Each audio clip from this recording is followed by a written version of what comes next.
Welcome back to the What Happens Next podcast. And on this episode 17, we've got the brilliant Craig Goldblatt. Now, Craig shares, in our interview today, loads and loads of really insightful stuff. And the reason I wanted to invite Craig on the podcast is because actually my experience of working with clients as a chartered financial planner, despite them having enough money not to work, a lot of people often continue to work.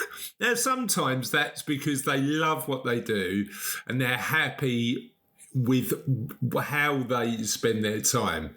Sometimes it's the fear that drive people on continuing to work, of not knowing what's next. And part of that is, and I've had conversations with plenty of clients like this in the past, the not knowing what somebody's purpose is going to be.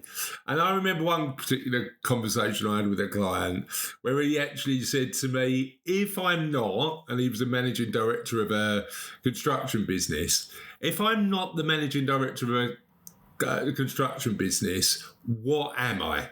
Now, in this interview with Craig's going to share his insights in finding purpose and meaning in our lives, thinking about and reframing our lives in a different way, thinking about what we can do as our daily habits to work on making sure we've got purpose in our lives, and look at lessons from other cultures, because Craig has been lucky enough to travel around the world and look at communities that value different things over and above the material wealth that we tend to, and individualism we tend to focus on in the West. And it's interesting because I'm as capitalist and materialistic as anybody, but I also believe that we can learn lessons from other cultures and thinking about what works really well in those less well-off communities that we could potentially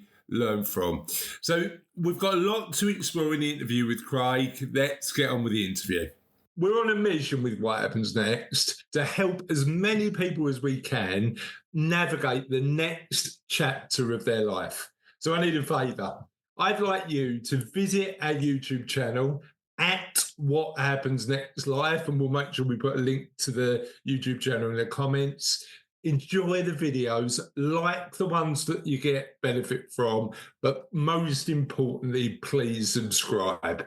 We want to help as many people as we can with What Happens Next, and subscribing to our YouTube channel for free is the easiest way you can help us. Hi, Craig. How you doing? I'm well, thank you, Chris. I'm well, thank you. Amazing. And I'm loving the, you don't see enough tank tops around anymore, do you? Do you know what I mean? I'm loving the tank top today. It's a good look and it suits you, my friend. Oh, thank you. Yeah. Right. Unfortunately, at 50 years old, I still don't dress myself, but there you go. So what I want to do today, as you know, what I'm trying to do is focus on really adding value to our clients when they're thinking about that period of life where, which we're not a million miles away from, when we're thinking about purpose, values, and what's next in our life. And I suppose where you can add a significant amount of value to both me and my clients is to help me understand a little bit about how to refocus and re-identify what purpose and values mean in our life. But before we do that, tell me a little bit about you and how you got so good at helping people navigate what purpose and values means to them. Thank you. Okay, I'll give you a brief potted history.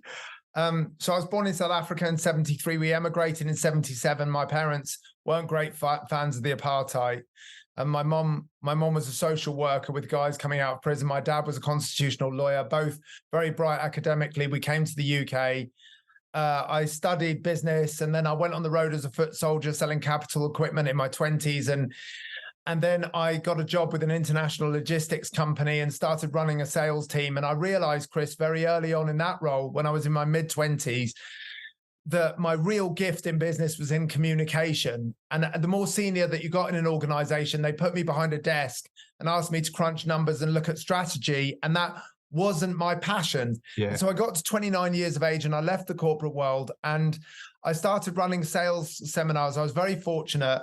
I found myself on the European circuit, the conference circuit, and I was just trotting around the place, delivering talks on basic sales rudiments, such as how to plan and prepare and introduce yourself and how to ask great questions and how to present with integrity and power and how to close business and build a pipeline, all the basic stuff for salespeople. And when I got into my early 30s, I became a voracious reader with regards to our sense of personal development, and I became fascinated in our human potential and our emotional needs. And I was so lucky, Chris, to be able to study in my early 30s in India and Africa and America. And I started studying a lot of NLP, Neuro-Linguistic Programming, and some neuroscience. And I really started becoming more passionate as to how we tick internally. And that then led me to start a charity, a much longer story, but it led me to start a charity in West Africa in a country called Burkina Faso.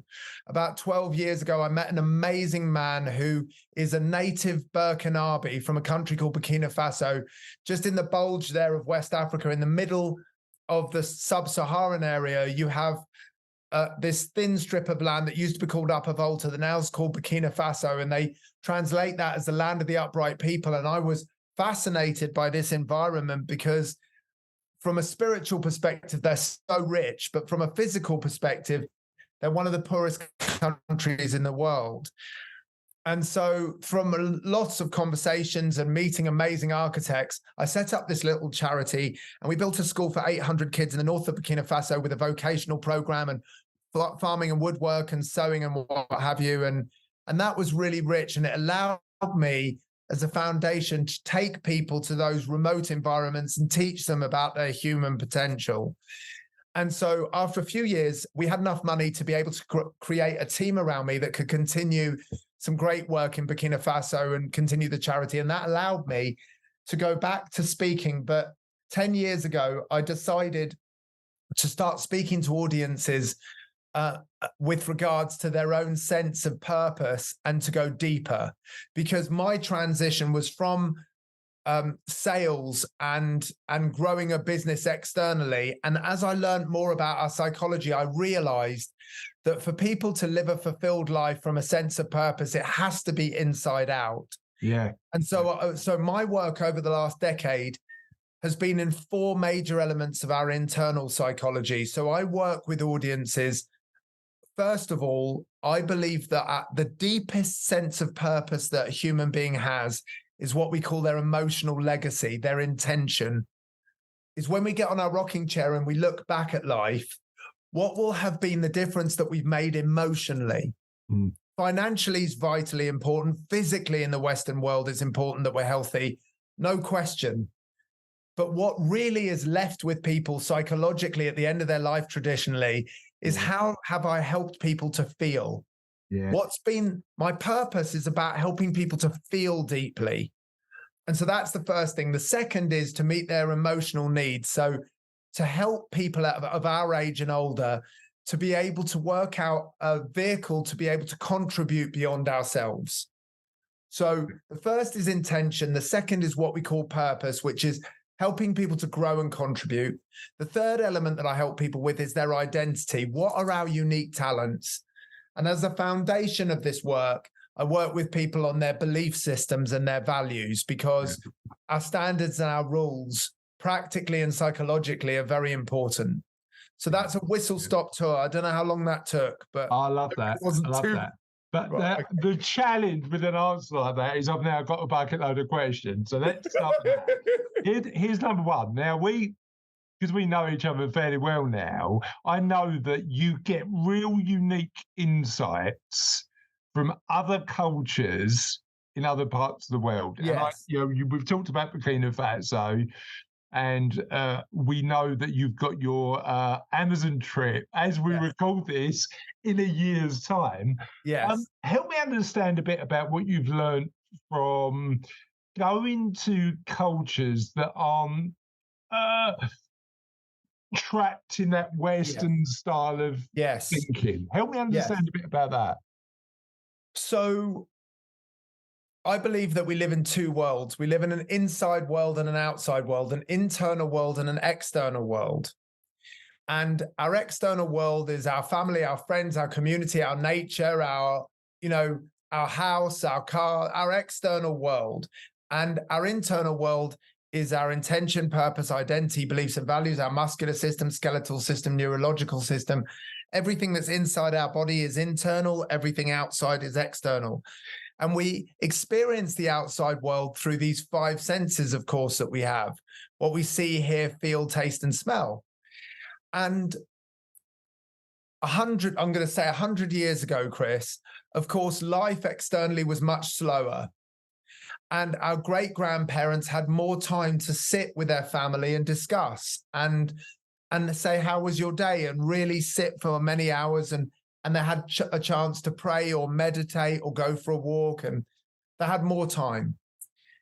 And what I've learned in these ancient remote cultures is they spend far more time inside rather than outside. Yeah. And so that's the first thing, is that what's most important to a person in Burkina Faso is how they feel, not how much money they have in the bank or what car they're going to get. It's about how they feel. So the first thing that I've recognized in all of these indigenous communities around the world, what they share is a sense of belonging internally, for them to be able to connect to themselves first. The second thing that I've noticed, which I know that you were party to, is that when we listen to indigenous leaders speak, they talk about this sense of unity. That's the second thing. So these cultures, literally and physically, they'll die for the person sitting next to them. So if somebody's from your village and they need your help, or they need you to build them a house, or they need, literally they need you to walk for days to the city to meet somebody to help them, you'll do it. There's no question.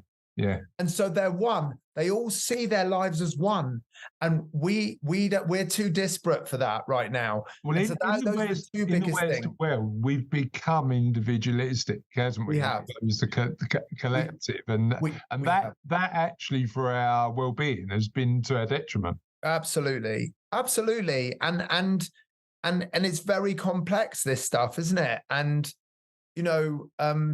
if you ask most people, are you happy to go and live in the middle of nowhere without a house and without a car? We'd say no. And there's lots of amazing opportunities for us to live a higher quality life. So to me, this is a balance. Yeah. It's not extremism. It's not about saying we have to give up our worthy goods and go and live in the desert. It's about a daily practice that allows us to be able to take more time for ourselves and love our neighbor. I mean, it's going back to that. I mean, we're covering on two parts of the what happens next model. We're definitely talking about purpose and values, and I 100% agree with you. All of I'm not, as you know, Craig, I'm not that deep. So that spiritual side, you're better connected to than me. I know the science says that intrinsic values, those internal values, looking in the mirror and looking inside and seeing what's important, are far better for our well-being than looking outside.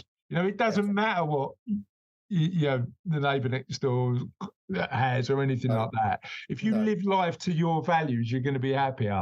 I'm reading a really good book at the minute called A Route Through the Jungle by Professor Steve Peters, and it talks about the fact that actually looking at those intrinsic values first is fundamental. It's fundamental, and you just alighted to a really powerful piece for me, Chris, which is, I excuse my ignorance, I can't remember the gentleman's name, but there was a very famous TED talk about happiness. Yeah, and he did a 50-year study. I believe it was at Harvard University.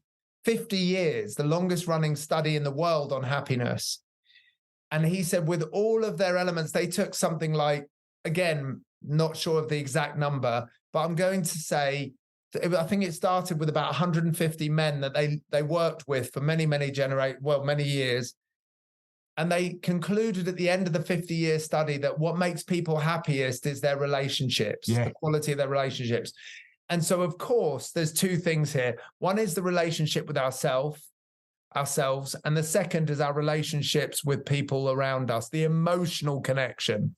Yeah, it's really interesting. I'm interviewing a guy coming up that I'm really interested on his insight too. So there's a guy ran a really decent business, built it, and then in 2019 published this article that said, so he was in his mid-50s at the time, and published this article saying, I'm superficially successful, I'm in my mid-50s, and I've got no friends. And I mean, the fact that he was vulnerable enough to say that, that actually it was brilliant, because I bet it did something to positive change. Sure. And I was in my early 40s when I read it. But actually, I've probably done more in the past 5 years to just get better at social well-being than not. You know, that element of just like sort of making deep human connection. Yes. Well, what do you think's changed during the pandemic to make us get better at that? Do you think we're more conscious of it now? There's no question. I think we're more conscious of it. And, you know, it's such an interesting one, because people say that human beings are changing and we're waking up and we're becoming more aware. And there's a very big movement around looking after each other again. And I'm not sure whether that's right or not. And I'll tell you for why, because I think, you know, we see the world through our own eyes. And so if we see all of our connections and our friends acting in a certain way, we then think the whole world is. So I'm not sure that the whole world is changing like I think it is, but what I see happening in our circles, and again, our friendship and all the people that we share our joint time with, is people are so considered about staying an extra half an hour and really finding out about our family, our friends, and going deeper. And I think it might be an age thing, but I'm not sure it is, because my son's 21 and my daughter's 18. And what they want now is to start putting down their phone and getting rid of that addiction and talking to their friends. Yeah. No, I agree. It's so important.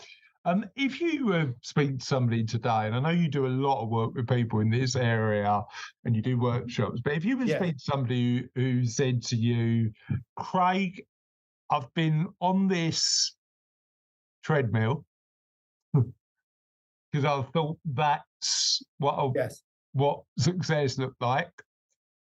I need to really re-identify with what Chris is, or what Steve is, or whoever it's going to be. Where do they start? So to me, I've learned over the last number of years that a huge need for us as human beings is what we call daily practice. And the best example that I have is, of course, through the world of sport. Yeah. And when you get an accomplished sports lady or gentleman, somebody who's really good at their sport, we know that they're going to get up in the morning at 6 a.m. and they're going to start training. And they're going to start off with a visualization, and then they're going to breathe, and they're going to make sure that they've got their nutrition sorted before they leave the house. And then they're going to go and run for 2 hours, and then they're going to come back, have a shower, and then they'll turn on their laptop. And they have a structured routine to their day that allows them to be able to process properly. And we are sports people, whether we're in the financial world, or we're a doctor, or Craig, you've never seen me play football, mate. I'm definitely not. We're entrepreneurs, and we're an opera singer. You know what I've realized is that long-term dedication and discipline to a daily 100%. practice is where we start. It's where we start. Habits. And I grew up in a house where my mom was a Nichiren Buddhist. She used to chant and meditate for hours every day. And we don't necessarily need to spend 3, 4, 5 hours like mom did chanting and meditating. But just 15 minutes in the morning is a good place to start.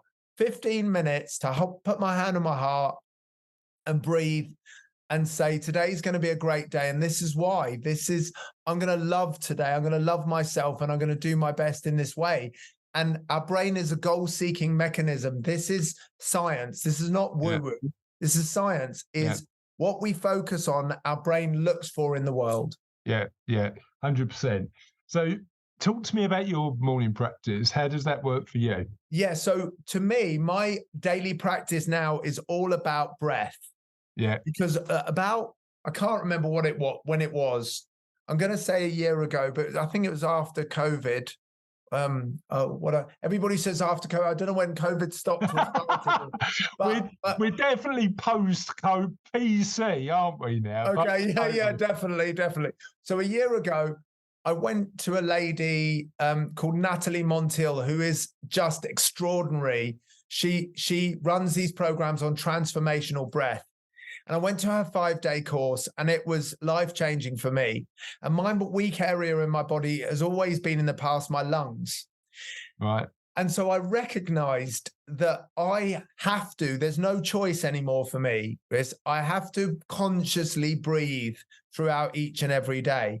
And I have to start my day by closing my eyes and breathing down from here rather than up here. And I'm fortunate now to run some of these meditation groups. So I only run one on a Monday morning and sometimes a LinkedIn one. But that start of the week, and sometimes half an hour, it gets me into a place where I'm feeling emotional now. I'm ready for my day because I've centered myself. You know what? I'm new to breath. I'm new to breath. I've been breathing all my life. You've been breathing a while, but actually, there was a Diary of a CEO podcast. Right. Recently, 3 weeks ago, all about the fact that I really hope you're enjoying the interview so far. But now what I'd like you to do is take action to help you work out what happens next in your life. The easiest way to do that is to do the What Happens Next quiz. It's free to do, takes about 5 minutes, and you can do it while you make a cup of tea and wait for the next part of the interview.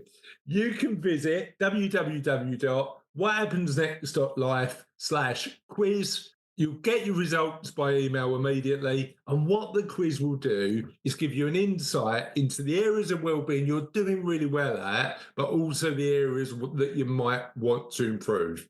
Enjoy the quiz. Let us know what you think. And let's get on with the interview. We don't breathe intentionally, and actually it's got detrimental health effects, right? Huge. And I had a really interesting conversation this week, funny enough, where I'm asking people who are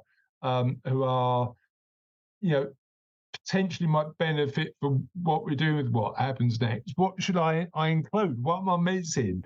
And as part of the physical well-being element, the first thing he said was breath. And I'm now exploring that area. It's really, really interesting. Yeah, and I know that, if anybody's listening to this with regards to the interest of breath, this lady Natalie Montiel is extraordinary, and people now know the power of it. We're starting to learn that we are suffocating ourselves of oxygen and thought and health over 50, 60 years. If we looked at the chronic diseases that are created through a lack of flow of chemistry in our brain, it's just extraordinary. And this is the interesting thing, isn't it? Because, I'm sure you do when you're thinking about the programs you run, and certainly a lot of my clients, and wanting to make sure that this bit of their lives is as effective as possible, as healthy as possible, and lasts as long as possible, so they can have a positive impact. So how do you do that? And breath is one of the things that's probably underrated. And you know what? people, it's the top three. There's 5 of them for me, but there's the top 3 that we at our age become more and more important. One's breath, one's nutrition, and one's exercise. I mean, that's it. It's as simple as that.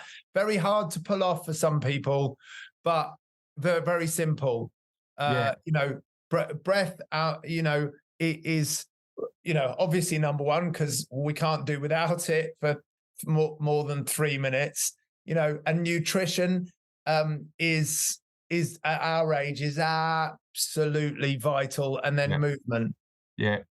I'm a big fan. I mean, my youngest daughter's joined the Scouts, so I'm a big fan of play at the minute. So I went to Scout camp over the weekend, which was great fun. And it was you're so right. Silly stuff with the kids is like sort of it was great fun. Oh, mate, and you know what is, you've just centered on something that's beyond vital. You kindly mentioned, what is this after COVID, Craig? Tell you what, our sense of childlike play as an adult, we lost it in COVID. We had to, I'm not arguing it was a very serious time, but we now need to get back to laughing, a sense of joy, music, dancing, being a child. We are children of the universe in that way. We have to play. Fun. And so we've talked about the daily practice. How does the daily practice translate somebody feeling a bit lost and just wanting to get back to they're looking to sort of maybe change what they spend their days doing? How do they get to a point where they go from feeling lost, they're doing the daily practice, but how do they go from the point feeling lost to really working out what the next 10 to 15 to 20 years might look like for them? But for depending on where they are emotionally and cognitively, for some people this is a big step. But this is my truth of what can impact people the most when because I every 5, 6, 7 years I get lost. I lose. I get confused about my next step, and I call it, I end up in the desert, and I say, okay, well, what's my next project? What, and I even go deeper than that. Years after my mum died, I became depressed in a certain way. So we have these challenges, and I'll just give you a few things. So I really appreciate the question. The first thing is, these days, because of the power of technology, we have so many opportunities to meet new people. Meetups, they're free or they're £5. You don't have to be rich. Is who we spend our life with is who we will become. Yeah. And what helps us chemically to get out of feeling low and feeling lonely, which is what most people are struggling with, is right now is loneliness and fatigue. And feeling alone is huge for people. Yeah. We are pack animals. So number one, to get people out of this fog is to be around the right people. And that's number one, who we spend our life with, because chemically, we have 30 trillion cells in our body. Deepak Chopra says we're actually sharing organs. What's in my finger now, my thumb, wasn't there 2 seconds ago, and we're exchanging energy. When we sit if I go and have lunch with you, I feel great afterwards because I feel light and I feel like life's great. And we share that energy. And so it's finding people. We have so many outlets. It's finding people to spend our time with. That's the first place start. And I suppose if you're looking at what's next, experimenting with meeting different people and getting their experiences is one amazing way to do it. Huge. Yeah. The second is what we read, because we know that words on a page are hypnotic. Yeah. So when we get low, often we find ourselves watching the news or watching EastEnders or because we want to be comfortable psychologically. If I feel low, I want to find another place that is worse than me so I feel better. Yeah. So when we're low, we normally go to destruction of somebody else. and we watch negative stuff, because then my life doesn't seem so bad, but it doesn't help us. Yeah. It makes it worse. You're right. So we need to read good stuff, hang around with good people, read good stuff, try to drink more water, try and have more vegetables and fruit in your diet. Little things like that make a big difference. Try and breathe more consciously. Be in nature. That's another one. It makes us feel great when we can be with a flower and really be with it rather than just walk past it. Be around, if we're lucky enough to have a niece or a nephew, or, our brother or sister's kids, if we don't have children ourselves, is childlike energy is huge. Yeah, I absolutely just have some fun and be prepared for that. And go somewhere. The Dalai Lama always talked about going somewhere new. Yeah, is try something that you've never tried before. Go to a place you've never been. Well, it's that thing, isn't it? If you do what you always do, you always get what you're going to get, and it's about stepping out. I mean, there's a really good TED Talk, funny enough, by a guy called Bill Burnett, called Designing Your Life. So it's about applying engineering and design thinking to the next stage of your life. And one thing that engineers do is they experiment. They try different stuff. You've just reminded me of what Einstein apparently said, which is imagination is more powerful than knowledge. Is the ability to be able to dream. And imagine is so important to us. So there was a couple of things that you mentioned earlier that I just want to revisit, Craig. So you've done loads of training in NLP, and I know NLP is a bag of stuff, isn't it? There's loads of really good tools that you can use to potentially think about purpose and values and how you apply them in their lives. And because I'm not doing it yet, but I'm thinking about what my next step might be. I might have another 10 years of carrying on doing what I'm doing because I'm loving it. But I'm thinking, I came, and I know you run these amazing events, on the events that you run that help people navigate change and think about purpose and values. And you remind me what the specific thing it's called is, but is it called neurological levels of change? So the umbrella is called NLP, which is Neuro-Linguistic Programming. And it was founded in, I believe, in the 70s by two gentlemen, Richard Bandler and John Grinder, who one was a mathematician, one was a linguist traditionally, and they were fascinated by how we tick internally. And particularly, they were fascinated by our language patterns internally and externally, and how our physiology shows how we're feeling at a level of behavior. And within that umbrella of lots of different tools that they've given us over the last 50 years, those guys, they work with an amazing trainer called Robert Dilts, or Dilts still is okay. And he came up with a function of NLP, or a process of NLP, called neurological levels of change. And it put simply, it's different levels in the way that a human being can change. And he talked about 6 main levels of change. He talked about the highest level being purpose, and then you can change your purpose in life, your reason for living. He used to call it your reason for living beyond yourself. So purpose is about 2 things, really. Purpose is about 2 things. It's about contribution and growth. That's purpose. So whatever your purpose is in the world, to live a rich life, you have to contribute beyond yourself in some way. 100%. The second is you have to be growing. You have to be feeling as a human being that you're growing, because evolution teaches us, and the universe, scientists say that the universe is expanding. In order for us to live a purposeful life, we have to be expanding. So it's, how do you want to grow? How do you want to give? 100%. And that element of putting kindness out to the world in whatever way you do it is fundamental. It can't be about you. It's got to be about doing something good for the world.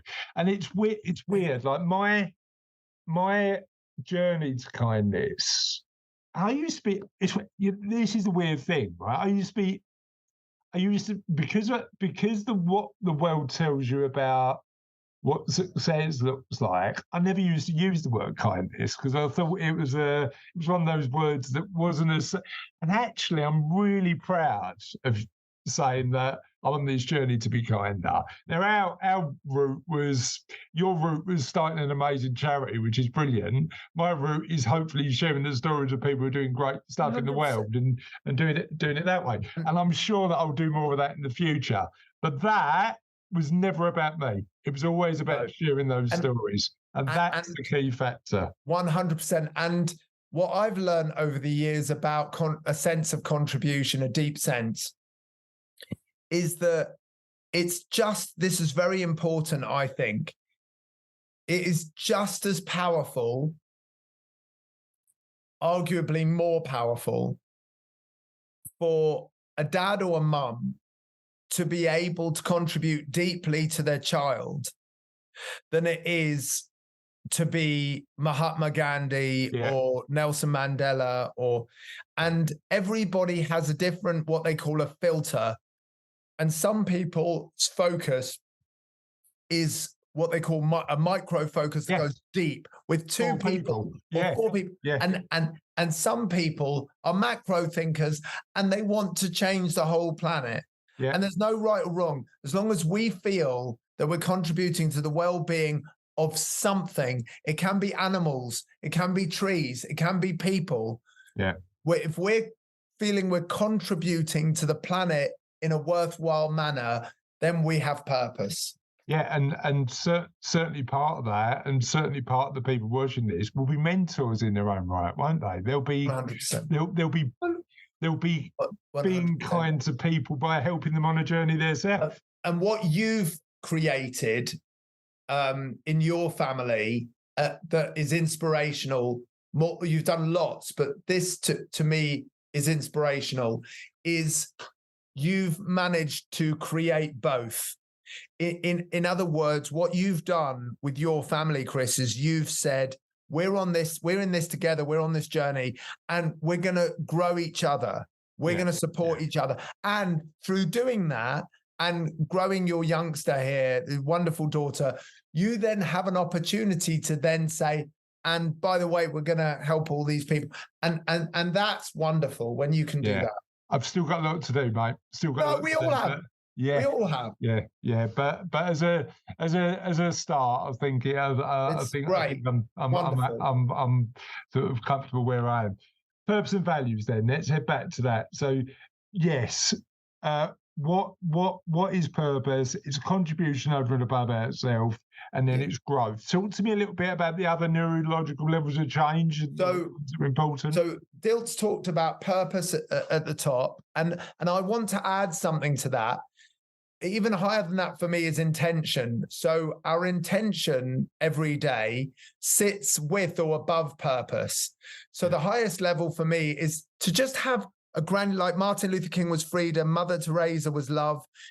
We become synonymous with a deep value that sits at the top of the tree. So I'll put intention at the top, then purpose, then identity, who we are. So my unique talent. So we all 8 billion people on the planet, we're all unique. What's your unique talent? What's your gift? We all have them, and they're all individual to us. So intention, purpose, identity. Then the next level down is beliefs and values. Then under beliefs and values is our skills. Under skills is behavior. Under behavior is environment. So you've got intention and purpose, then you've got identity, then beliefs and values, then skills, then behavior, then environment. Talk to me when you're doing work with people who are trying to work this stuff out themselves. What's the most difficult one for them to articulate or consider in their lives? Yeah, it's definitely either purpose or identity. Yeah, because we've created an environment I'll talk about England. We've created an environment in England. This is a belief of mine, where we are focused to make a difference externally through what we can measure. Yeah. And so at school, They taught us about having the right environment. They taught us about having good behaviors. They taught us about learning a skill.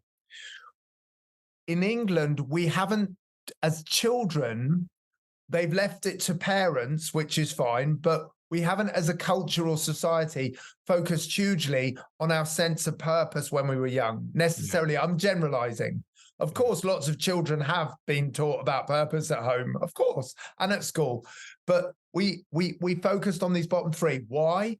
Because the bottom three, environment, behavior, and skills, you can measure somebody very fast and say, I like their behavior. And so we can measure it. And we like that in the Western world because we can see achievement quickly. Well, it's particularly since industrialization. That's right? exactly it. We can manage individuals we can manage individuals. We can batch ourselves. Exactly that.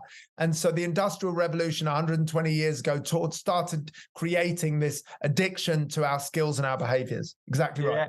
See, it's so interesting. Like I remember going to school, and my school was a comprehensive in East London, and getting to like year, I don't know, 14, 15, something like that. And they go, right, what are you going to do with your life?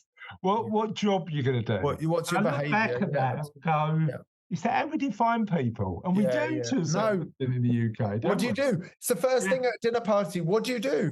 Not who are you? Tell me about yourself. Tell me about, what do you believe? Or, that sort of stuff. Exactly. I think you probably, if you're anything like me, and you and I have probably thought a lot about this, over and above sort of a few people who might be watching this. But how often do we take the time to go back to that and go, is that actually, am I living my life aligned to that? And it's very interesting, isn't it? Is that there's two things in life. I'm generalizing and simplifying this. I was told many, many years ago, there's two things in life that human beings want and need. One is fulfillment and one is achievement. And through industrialization, even the agricultural revolution, if you like, before that, we started to become very focused on achieving things. Yeah. And so I'm again generalizing. We've got the West, which talk about achievement most, and then we've got this indigenous or the Eastern philosophy of fulfillment. And the Dalai Lama is one of the most profound leaders in that way, leaders the heart. And so we have these two dynamics always going on: achievement, fulfillment, achievement. And the truth is, it's a balance of both. Human beings need to feel that they're fulfilled, and we can sit with ourselves, but we also need to achieve. But you know what the interesting thing is, and I'm doing loads of reading around this at the minute, the psychological science, the research alludes to the fact that to be happier, we need fulfillment more than we need achievement. And it's going back to what you said, it's the internal game and not the external one. I think that's absolutely right. And there are, of course, different times in our lives that lean towards a different element, of course. And when you've got a young lad who, example, he's 19, he's played for Chelsea Academy at football, and he's loving it, and he's experiencing his team, and he's growing, and he's at the gym, and his testosterone's going off the scale. The lad wants to achieve, and that's amazing. Yeah. But throughout our entire journey, at the end of the day, fulfillment is more important to us, without question. And it's about revisiting that and making sure the balance is right for you at your position. Balance, right. And especially at our age, it becomes more prevalent to be fulfilled. There's no question. Perfect. That is brilliant. Thank you so much for sharing. Thank you. I really appreciate it. Thank you. I really hope you enjoyed that. And one of the things that we really want you to do is get as much from the What Happens Next project as you can. And we think that one of the big things you're going to get loads from, once it's written, is the What Happens Next book. Now, that's currently a work in progress. So I'm doing the work to complete the book now. It will be ready in 2025. But what you can do today is join the waiting list. So you're one of the first people to get a copy. and get loads of goodies on top. Because if you join the waiting list today, not only will you get access to the book first, you'll also get loads of goodies that we're currently working on, in addition to the book, now ready for launch. To join the waiting list, simply visit whathappensnext.life/book, and you'll be the first to know when the book comes out. So that was the interview with Craig. I hope you had plenty of insight, and feel free to let us know at hello@whathappensnext.life on what was the most insightful thing you learned from Craig's interview. What nugget of wisdom was in there that's going to help you navigate what happens next. But we'd also love your feedback. So feel free to email us hello@whathappensnext.life with your insights into retirement, how you're planning and preparing, any questions you've got, but also any guests that you think would be particularly valuable to people like you when you're thinking about what happens next in your life. I hope that interview with Craig was massively useful. We've got loads more guests and interviews and insights to come. Have a lovely day, and we'll see you on What Happens Next soon.